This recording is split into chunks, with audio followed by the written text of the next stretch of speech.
Movie के start में चार दोस्तों को दिखाया जाता है जो कि एक रेस्टोरेंट में बैठे होते हैं। चार दोस्तों में तीन लड़के और एक लड़की होती है।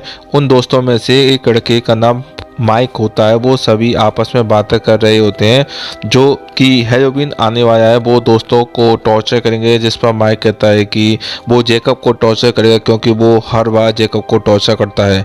उनकी फीमेल फ्रेंड को टॉर्चर करने के लिए मना करती है। वो माइक को जेकब को टॉर्चर ना करने के लिए कहती है। ये कि माइक कहता है जेकब को टॉर्चर करने में बहुत मज़ा आता है, वो उसकी बात नहीं मानता है।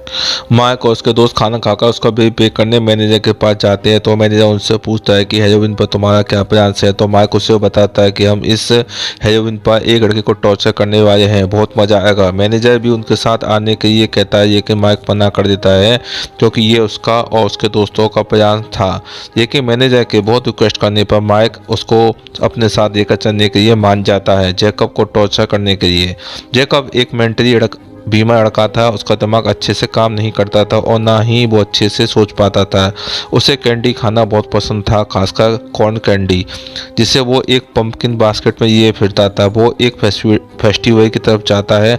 वो यहाँ एक वर्कर के तौर पर आया था। फेस्टिवल का ओनर जेकब से पूरी ईमानदारी और लगन से काम करने के लिए कहता है। थोड़ी देर बाद वहाँ माइक और उसके दोस्त आ जाते हैं और जेकब को परेशान करने लगते हैं। जेकब माइक को धक्का दे देता है जिससे माइक नीचे गिर जाता है। अब माइक और उसके साथी जेकब को बुरी तरह मारने लगते हैं जिससे जेकब की मौत हो जाती है।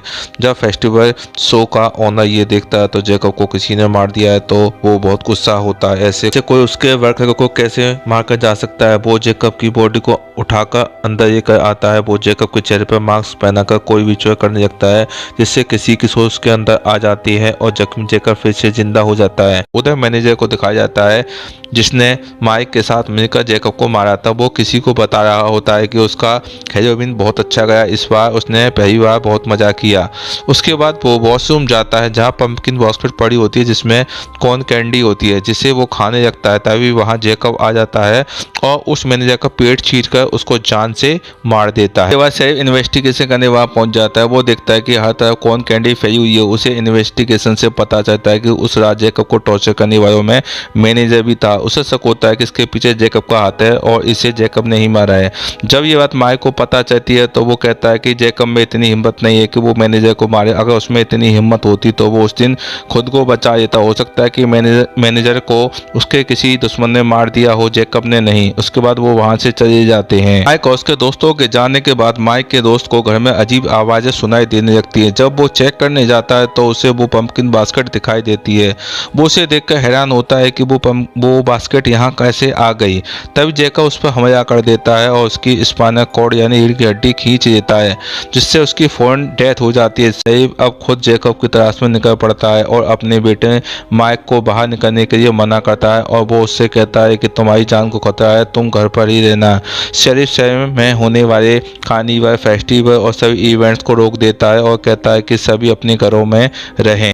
दूसरी तरफ माइक के दोस्तों को दिखाया जाता है जिसमें लड़की कुछ देर के लिए बाहर जाती है। थोड़ी देर बाद जब वो वापस आती है तो वो देखते हैं कि उसके दोस्त की डेड बॉडी पड़ी है। उसकी समझ में नहीं आता कि ये किसने किया। तभी जेकब उस लड़की पर अटैक कर देता है और उसे जान से मार देता है। सैफ उन दोनों को चेक करने वहाँ जाता है कि वो ठीक है कि नहीं, लेकिन उसको उनकी डेड बॉडी मिलती है। वो अपने बेटे माइक को फोन करता है और कहता है कि तुम्हारे दोस्त तो मारे जा चुके हैं, अब सिर्फ तुम ही बचे हो। अब तुम घर पर ही रहना क्योंकि जेकब अब तुम्हें मारने वाला है। लेकिन माइक को काफी गुस्सा आ जाता है और वो घर से निकल जाता है और उस फेस्टिवल वाली जगह पहुंच जाता है यह पता लगाने के लिए कि मसला क्या है। कि तभी ओनर का एक आदमी माइक को मारकर बेहोश कर देता है। उधर शरीफ अपने घर पहुंचता है और अपने बेटे को ढूंढता है तो वो देखता है कि वहाँ फेस्टिवल का ओनर है। वो उस पर गन पॉइंट करता है और उससे पूछता है कि मेरा बेटा कहाँ है।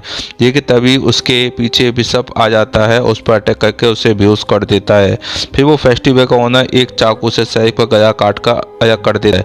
अब माइक को दिखाया जाता है जो कि चेयर से बंधा है और उसके आसपास कोई नहीं। तभी शरीफ की गाड़ी आती हुई दिखाई देती है जिसे देखकर माइक बहुत खुश होता है क्योंकि वो उसके फादर की गाड़ी है जो उसे बचाने आई। लेकिन गाड़ी पर माइक के फादर का कटा हुआ सर होता है जिससे देखकर वो काफी दुखी होता जाएगा। तभी वहाँ जेकब आ जाता है जो कि माइक को बहुत बुरी तरह टॉर्चर करके उसे जान से मार देता है। फिर फेस्टिवल के ओनर को दिखाया जाता है जो कि दूसरे शहर में शो कर रहा था। वो एक लड़की को नेकलेस देता है जो कि माइक के दांतों से बना होता है और वो उस लड़की को जैकब के बारे में बताता है। लेकिन लड़की को विश्वास नहीं होता कि कोई कैसे मरकर भी जिंदा हो सकता है और युवक को मार सकता है। तो फेस्टिवल का ओनर कहता है कि कुछ लोग बिना वजह मासूम युवक को मार देते हैं। उनको सबक सिखाने के लिए ही जैकब को जिंदा किया गया है।